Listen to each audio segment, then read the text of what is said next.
All right, welcome, Buddy Book Club. I'm Dylan, here with my guardian, Keith. Keith, there was a bottle of whiskey that I cooked up especially for you. Have you had a chance to try it? No, I mean, after this book, I don't think I'm going to be drinking any moonshine or anything from people like you know, the cow wrestlers, rum runners, horse thieves, scallywags, pimps, stagecoach robbers, desperados, and other human transgressors. Yeah, that's what you are, kid. I like it. Is a transgressor and a traingressor? Is that a little bit different? I don't know. Whoever smashed our boy's head and then tossed him off the train, that is a traingressor. I've never heard scallywags before. I was like, wait, what? That's a real thing? Oh, yeah, it's like in the Chappelle Show, the Haters Ball episode. Yeah. He's like, yeah. skip, scap, scallywags. Yeah. Here at the Buddy Book Club, we're breaking down some bestsellers, and this week we're going to be discussing Killers of the Flower Moon, The Osage Murders and the Birth of the FBI by David Grann. If you'd like to recommend a book for us to read or reach out to us about any past episodes, you can visit our website, buddybookclub.com, or slide into our DMs on Twitter or Instagram, Buddy Book Club Podcast. Download and subscribe. We'd appreciate it. Let's get into this because this got on my radar from you and Marty Scorsese, who is now turning this into a feature film. And I like this because I personally like to read a book before I see the film.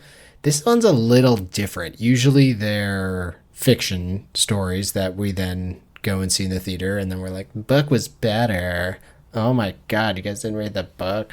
So this time we get to do it with a nonfiction story. And I do like, in general, knowing the background of nonfiction stories, because you know that the movie is going to be sensationalized, which this story itself is sensationalized in real life, but it's going to be more of a focus on some characters and not necessarily the bigger scope that we get from the nonfiction stuff. So that's why I like these in general. For those that haven't read the book, it's pretty much the government pushes the Osage people, which is an American Indian tribe, to a reservation in Oklahoma, and unbeknownst to the federal government, the land was chock full of oil, which is good because if they had known, they definitely wouldn't have given it to them, those rascal government agents.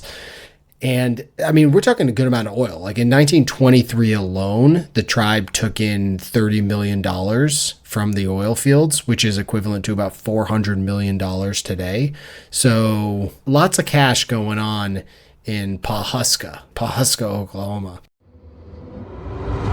Yeah, so pretty crazy story. We'll get into it with some stock up, stock down. Keith, what do you got for stock up? Yeah, we're keeping it light here, by the way. I know this is a pretty sad story, pretty terrible. depressing. So just a heads up for those that aren't aware. But anyways. If there's any members of the Osage tribe listening, I apologize up front. I'm sorry. We are not going to be taking this as seriously. We do understand that lots of people were murdered, and I apologize. That is terrible. Screw the government. Yeah, the problem is we read all fiction, so that's the scope that we're taking from this. So anyways, stock up town names. So in New England, we have all these British town names. It's just unoriginal. There's really just New Bedford. New England, it's called too. Yeah, I mean, exactly. like Boring. it's just zero originality. And did you know, I just learned recently too, even on the West Coast, you look at a city like Portland, that's named after Portland, Maine. And you know how they chose that? They flipped a coin between Portland, Maine, and Boston, Massachusetts. So those are the two names. It was going to be Boston or Portland. So they could have been Boston. I didn't know that. I like that. They flipped a coin to decide that. So just no originality. Here in Oklahoma, know what we name towns?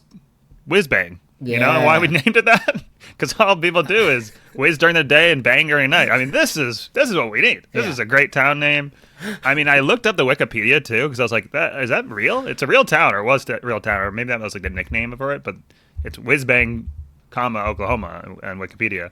But the town itself is insane. Like the stories they have, you know, like they have all those like Midwest shows right now. They're big. 1889 and Yellowstone. They just have a whiz bang. Make that a show and I'm all in because it sounded awesome. It's an interesting part of history because the frontier wild west is in the past. You know, that was kind of the 1800s and whatnot. Now we're into the 1920s. The general idea at the time is that people felt like they were moving on. This is more modern and civilized West. When they were talking a little bit in the backstory of, you know, what's going on in the area and whatnot, just talking about local lawmen and how oftentimes, one, they were working alone on these giant swaths of land trying to bring justice to these places, but a lot of them were just like ex-cons who were taken on like, oh, okay, like now I'll be a lawman, and because they were, you know, familiar with the territory, familiar with weaponry and just like, that's fine. It was wild to me. The only people they could trust to are like people that are in jail or con men, or like, it's like, what? These are the only people? Like, yeah, no one else will talk to us, so we have to go to the criminals. Yeah, like, all the people they use are criminals. Yeah. My first stock up is the white man. Jesus Christ. Okay. And no, I'm not talking about the white man as a group, because as a whole, they were unsurprisingly terrible to the Osage people, as well as 99.9% of the rest of the American Indians. So no, I am not talking about the white man as a whole. I'm talking about Thomas Bruce White Sr., the Bureau of Investigations officer in charge of the Osage murders there you case. go. Yeah. Nice. Good turnaround there. You had me in the first half, not gonna lie. Yeah. And you're like, oh no, we're canceled.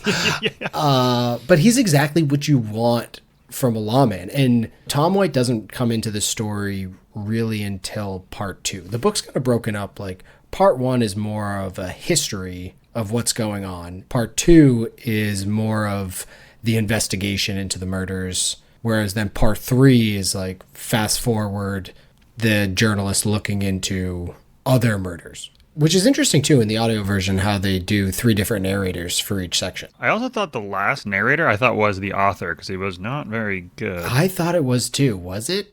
No, it was some other guy. Oh, he was terrible. If he was there to read me a bedtime story, I'd be all in, because he would put me right to sleep. But outside of that, I was like, what is going on here? But either way, let me get back to the white man. Tom White, he's exactly what you want out of a lawman. He's incorruptible. He's fastidious. He's fair. I mean, the fact that later in life, after he gets basically held hostage and attempted murder upon himself and shot in his arm's useless. He's given himself a stranger left and right after that. And he turns around once he recaptures these guys. He's like, hey, don't hurt them in jail. Don't worry about it. I'm over it. Who would do that? But there's so much corruption and terribleness going on in the Osage County or whatever, with all of these murders and all the lawmen being in on it, the lawyers being in on it, the wealthy businessmen being in on it. And he's able to go in there and solve the case. It's pretty insane they were actually even able to solve the case. People are lying to you left and right. I mean, There's evidence tampering. You got crooked cops and crooked private investigators.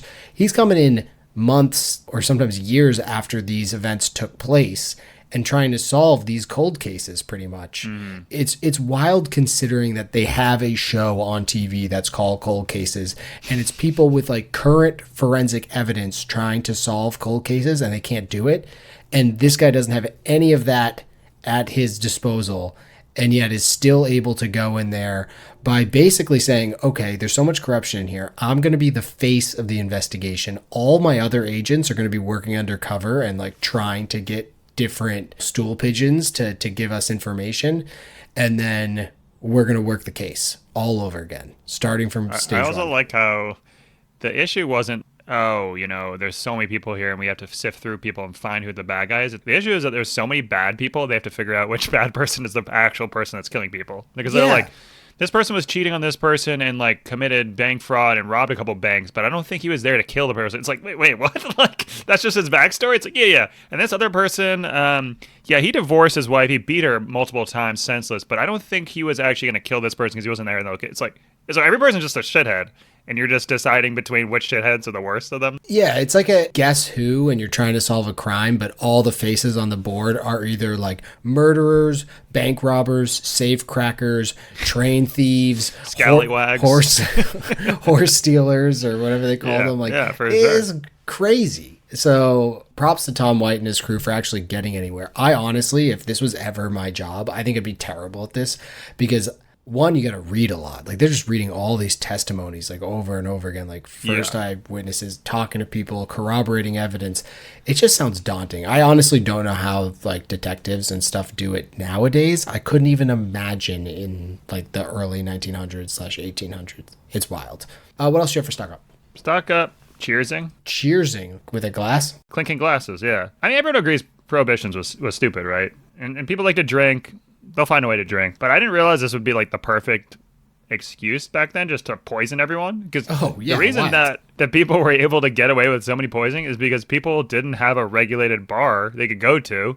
if you go to fucking Sally's down the street and, you know, you're getting poisoned there every single night, I think you're going to stop going there. Or you open a Bud Light and you're like, oh, this Bud Light tastes fucking terrible. And then you die the next day. It's like, maybe we should stop drinking Bud Light. But what's the rating of that restaurant if people keep dying? Exactly. We'll get some Yelps going, you know, start getting people on that. Nachos were an 8 out of 10, but my buddy died after taking a shot of whiskey, so I'm taking it down to a 7. Yeah, right, exactly. I mean, he was a bank robber, scallywag, and pimp, so I mean, you know, whatever.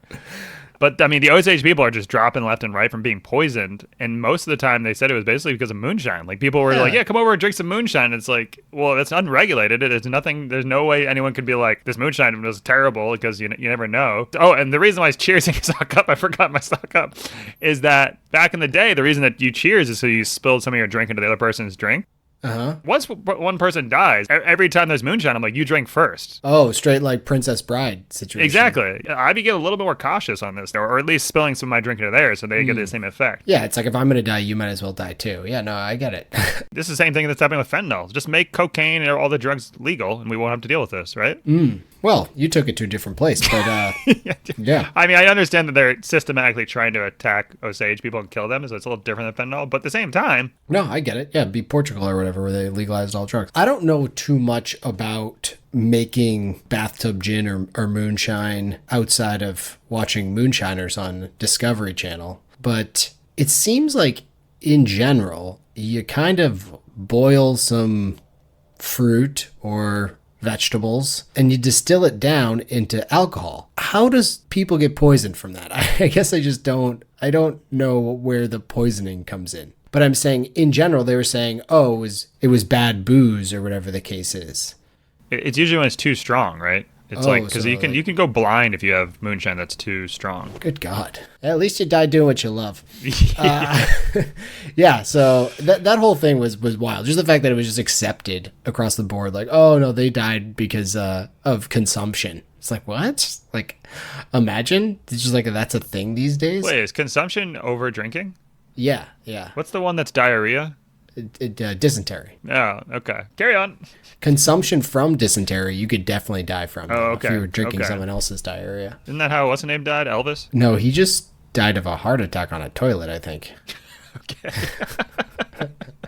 We are coming with the facts today, boys.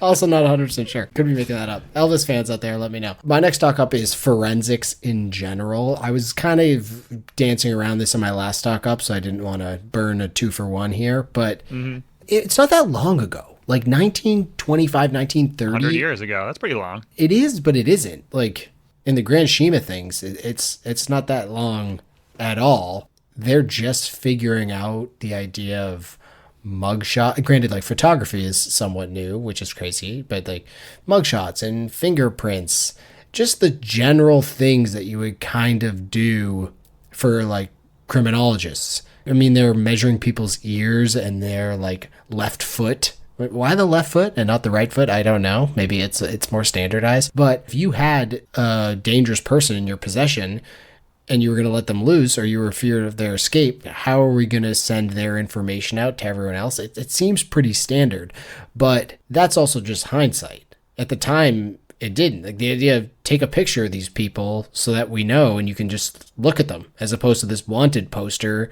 straight out of all the Old West stuff that we loved. It's crazy to me that people were actually able to solve any cases without a doubt, commit people to jail, considering that everything seems to be hard to prove. Yeah. Well, I think in the past they would just be like, all right, I think it's this guy. And he's like, what'd you just say about me? We're dueling. And it's like, all right, there it is. That's it. And if he kills him, you're like, that was the guy. It was him. He should be guilty. I think the idea of duels shootout is overdone, and I don't think it actually happened that often. Didn't one of our presidents, someone insulted him and he's like, all right, we're dueling. He was the president of the United States and he killed a dude. I don't know if granted, but that was a big thing with the Hamilton, the musical. Alexander Hamilton. Jackson, the name, that's who it was. Andrew Jackson. Well, Andrew Jackson, Old Hickory, as he is known to some, is a terrible person for sure. Talk about things he did to American Indians. My God.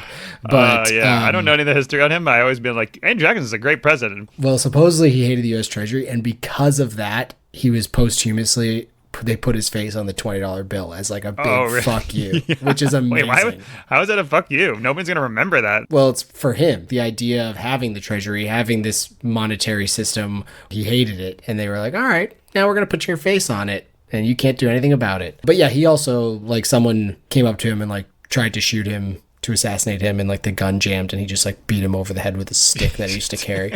A badass, but a terrible person. Yeah, so forensics stock up. The thing I love about this podcast that we've never done before, because this is nonfiction, we're just making up facts. And no, these are all true.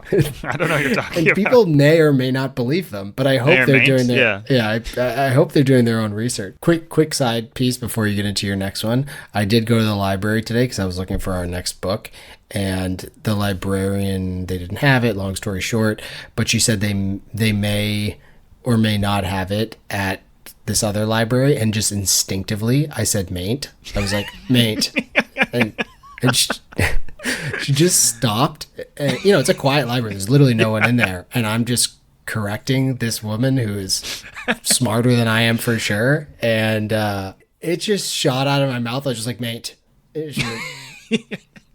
Let's get into stock down. What do you got? Well, keeping kind of in line with what you were just saying, which I didn't realize this wasn't the Wild Wild West, but Wild Wild West stock down. A movie?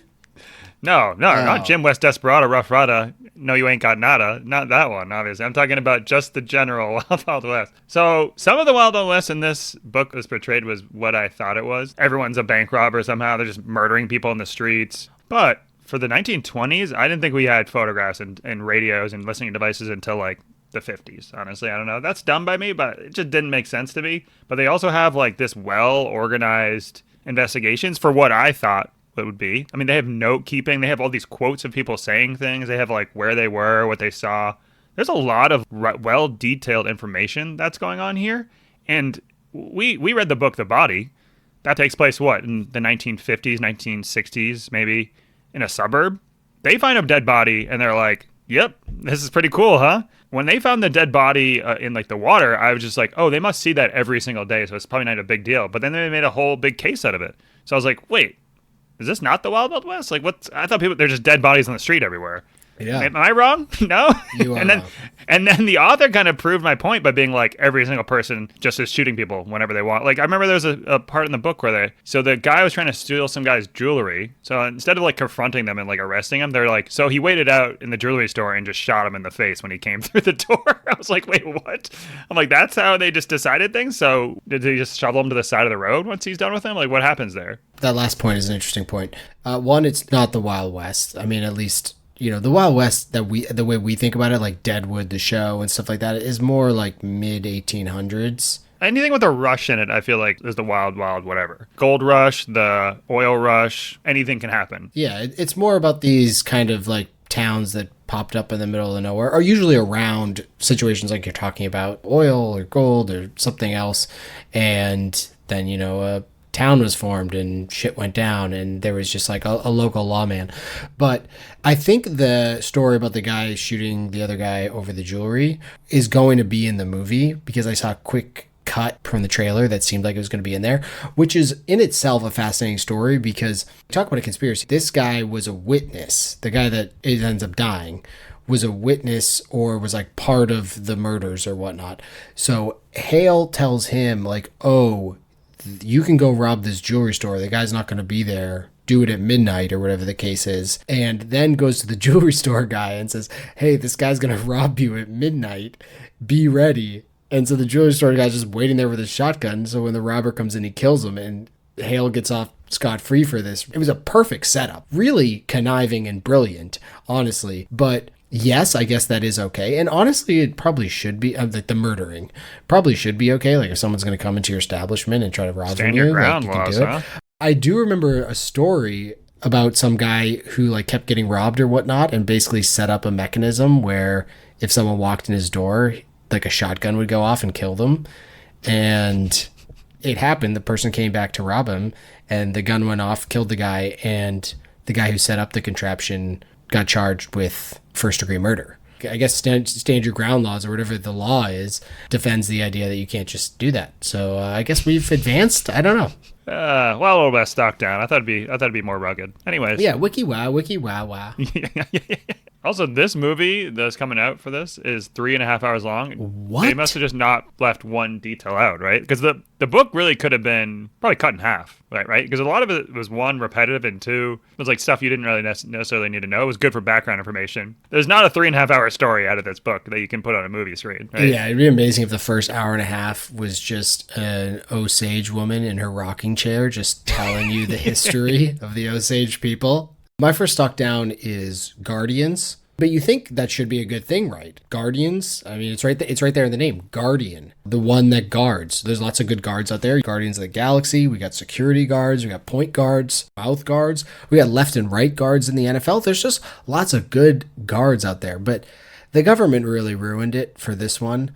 I mean, this idea is just kind of mind-blowing to me and just a terrible look for the United States in general, because U.S. Congress instituted the guardianship for any Osage of half-blood or more, and basically saying that, okay, you were not competent to manage your own money, someone has to do it for you. And who that someone is going to be are going to be local white lawyers and businessmen. Has the government ever heard of the fraud triangle at this point? Are they familiar with that? I'm not familiar with it, so you tell me. Opportunity, pressure, and rationalization is the fraud triangle. A mixture of those things is why people commit fraud. Just the racism alone is rationalization. You know, why should they have it and I shouldn't? Opportunity, the government just handed it over.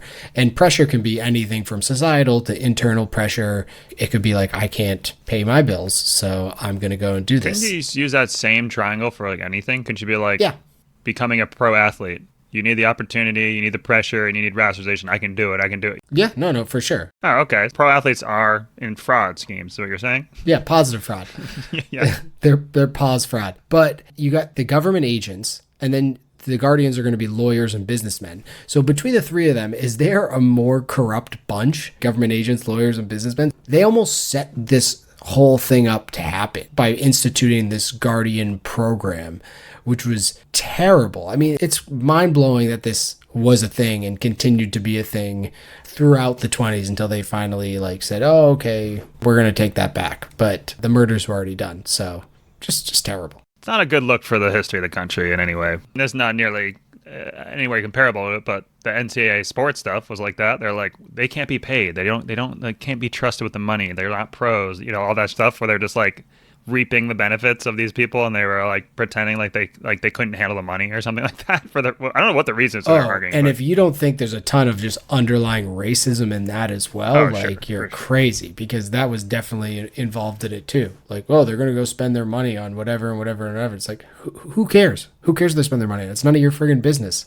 Did you have other stock downs? I had a couple job scorecards stock down. Don't know what that is. When you go to get your annual review or whatever at your job, well, I always thought they're pretty dumb. They are dumb. They're like, what'd you feel about your performance? And write it down in this form. It's basically just managers being like, I don't know what you did, so why don't you just tell me what you did, and then I'll tell you if you actually did that or if you did a good job. Not J. Edgar Hoover here. He was grading people out of 100, and he had all these scorecards and things like that. He basically had a combine. The best of them all was like 0 out of 10 for your looks, your appearance. I was like, I can't even imagine what that would be like today if someone ever tried to do that. We need J. Edgar working for Madden. On the sideline, doing speed, agility, all that stuff. That last one was treating prisoners equally, stock down. You already mentioned it. Tom White gets held at gunpoint by his own prisoners, held hostage, shot, left in a ditch to die. They get back to the prison, and he's like, you're good. Don't worry about it. No sweat. That's not honorable. What's the incentive not to? There's no repercussions for escaping and putting a bullet in the head of the prison. Then why isn't everyone doing it? Like, why not? Well, I think they probably got more on their sentence or whatever. Justice was served, but he didn't want any prison justice. I'm not saying you have to be Shawshank Redemption. I'm just saying you're not getting as many rations at mealtime. If something's gonna happen there.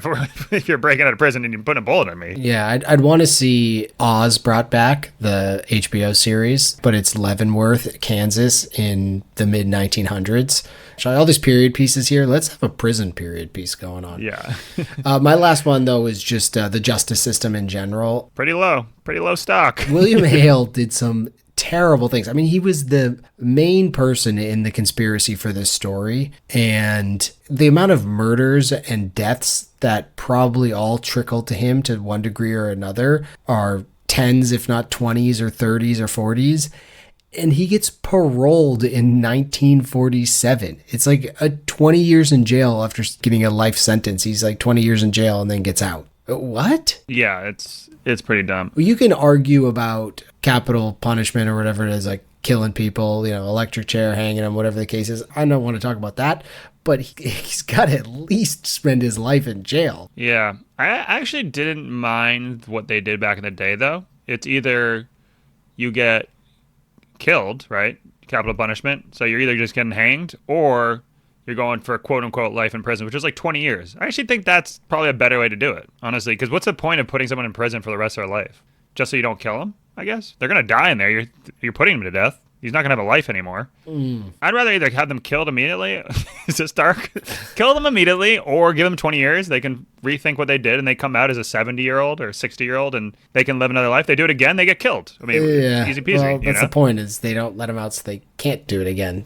That's the idea. I think you're a different person 20 years later. Whereas if you kill someone at 18, you should either be put to death or you put them out. You put them out later. They've hopefully learned. But otherwise, if you don't think they'll ever learn, then why not just kill them then? Well, Hale got out of prison and wanted to move back to like Osage County and take up his role as like the king of Osage County. And people are like, what are you delirious? You murdered my cousin, my wife, my friends. Like, who is this person? So he's you gotta definitely respect the grudge he held, by the way. He got out 20 years later and was like, God damn it, Ernest. Kept his mouth shut. I would have been free. It's like, bro, you want to keep that quiet a little bit.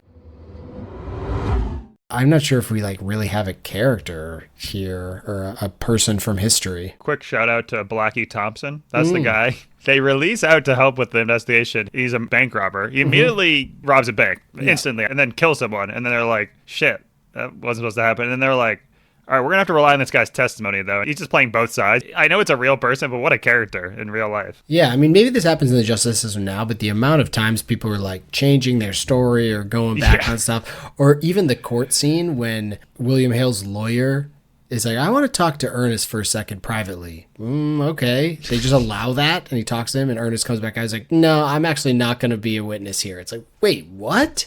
That's kangaroo court. So weird stuff going on. Yeah, very weird. I don't know anything about it.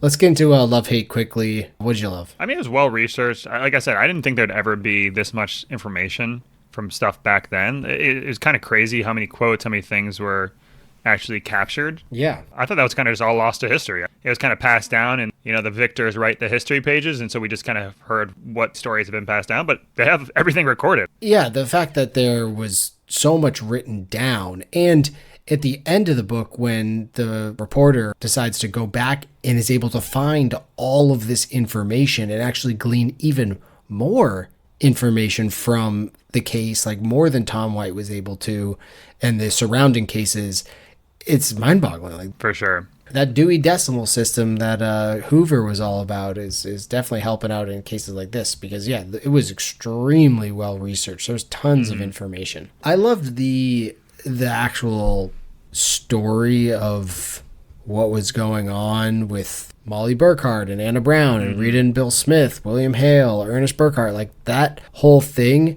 was fascinating to me. And I think that's what's going to be the feature of the movie. Granted, you said now it's 3.5 hours long, so who the hell knows? Because that is a long time. Yeah, I mean, to your point, I feel like it would make a great movie since the story is pretty insane and the fact that it's real. The other things I liked, one of the Osage chiefs showed up to negotiation and just unclothed. Yeah. That was a great negotiation tactic. And people can do the research on their own, but if you look up, just penis sizes in general by different groups in society, right. There's a certain group of people that have always been known, and it's scientifically proven to have the largest penises, and you can figure that out on your own. But that's the Instagram clip there. Do not, ladies and gentlemen. do not. This is buried deep in the pod. If you made it this far, then you get that. That's God's honest truth here. Yeah, well, that's the one thing we've said that's true this whole podcast. Yeah. But for some other folks, like my good buddy Vic Graham, the Lord didn't smile upon this. What? I like you just chose one of your buddies to throw shade at. Do the research. That's all I'm saying. Do the research. I've done the research. Let's get into hates. What do you got? It's kind of basically a murder podcast in book form. which kind of said this before. I don't really love that. It's just not my cup of tea. I like fiction books. I already told you the last pod. I don't really like being in the real world because it's this exact reason. It's super depressing, and I can't believe that's our history. It makes me not really love our history very much. It makes it tough to be an American sometimes. Yeah, let's do a book about fiction that's like off this world. That's something different. Yeah, like in the last book when this Leviathan wakes and like the world, this Earth is killing all these people on the asteroid belt.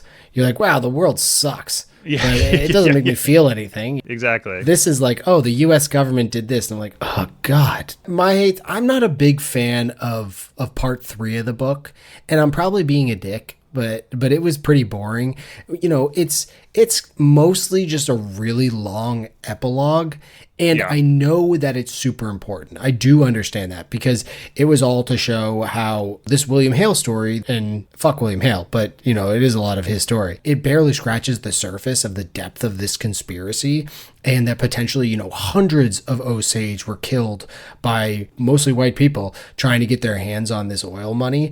And it's crazy when, you know, that truth is unearthed in part 3, but it's just a ton of stuff to get there. And I think that the journalist who did all that work, you know, they wanted to show all that work being done and appreciate it, which I do, but it was just a lot to listen to after really the story that we were invested in was already over. Yeah, 100% agree. It's just a tough way to listen because it's just it's like regurgitating a lot of stuff. And for this type of thing, if it was a documentary, I'd be able to consume it a lot easier. Yeah. Here's this person. This is a real person. This is their grandmother that got killed. Yeah, you get it now. Whereas like when I'm reading it and it's just a list of names, it doesn't really hit home the same way as this is a real person. Look at them. Yeah, and in general, just so many names. Like many names. It's like cousin to this person, sister to that person. It was like so hard. It was very hard to follow exactly who was who, especially because the bad guys and the good guys, and then there's guys that are flipping both sides. It was just a lot of names. That's why I think the movie is going to be much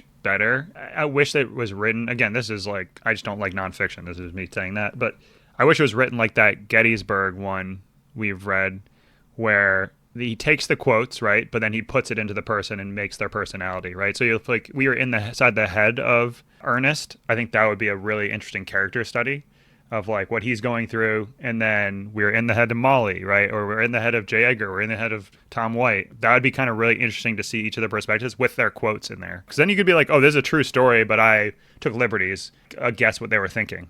Yeah, this is more of just like a strict nonfiction. Like, it's not historical. It is like a straight, very research-based, straight nonfiction, which we appreciate, but a little dense at times. Okay, so Scorsese's taking on the job of bringing this to the big screen.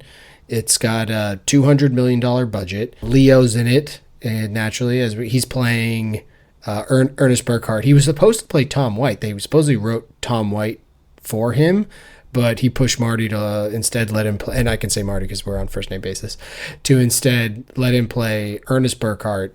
And so they brought in Jesse Plemons, who's to play Tom White, who, big fan of Jesse Plemons over here. I think he's Ernest phenomenal. Is like the real character in this. In terms of character acting, you'd want, because Tom White's really, there's not a lot you can do with him. He's like just a good guy. Yeah, and when Rita and Bill Smith, we didn't even talk about their house blowing up, which is wild. When their house blew up, there were supposed to be more people in that house, including Ernest's son. Right, yeah. So, like, at one point, he was going to be cool with his uncle blowing up his son so that he could then have these head rights, which is wild to me. Like the fact that he was willing to do that, and his loyalty to his uncle, which then he recanted on the stand. It's interesting that his overwhelming guilt made him confess, which is like a really interesting character, where William Hale is clearly a psychopath, where he didn't care at all. He had no remorse in any way for anything. Played by Robert De Niro. So yeah, we don't really need to cast it because I'm sure it was cast great, although Jesse Plemons, I don't think he's like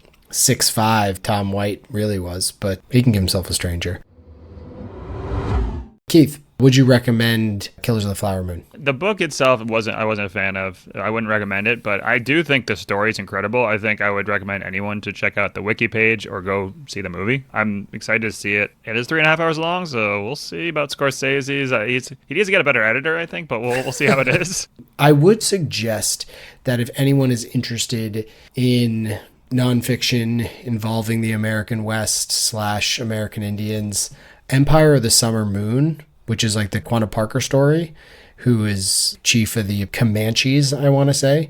That nonfiction story is awesome, in my opinion. Because it is this similar thing where they're assimilating into white culture, but they don't necessarily want to. And the Comanches themselves are these like super badass horse riders, like Mongolian style badass horse riders that can do anything with a horse, you know what I mean? Like shoot arrows from underneath the horse so that they're not getting shot by rifles. It's like crazy stuff. That was a really good one. Yeah, I'm with Keith here. It's not, I wouldn't recommend it unless if you like nonfiction stuff, like real nonfiction stuff, this is probably up your alley and go on and enjoy it.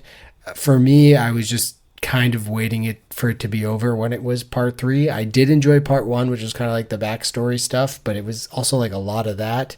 And then kind of like I said with part 2, it was jumping all over the place. There's just so much going on. It was hard to follow. I'm glad that someone took the time to make this. It's a story that definitely should be told. It's a tough story from America's history, and the Osage people deserve to have this story be told, but just not a great read.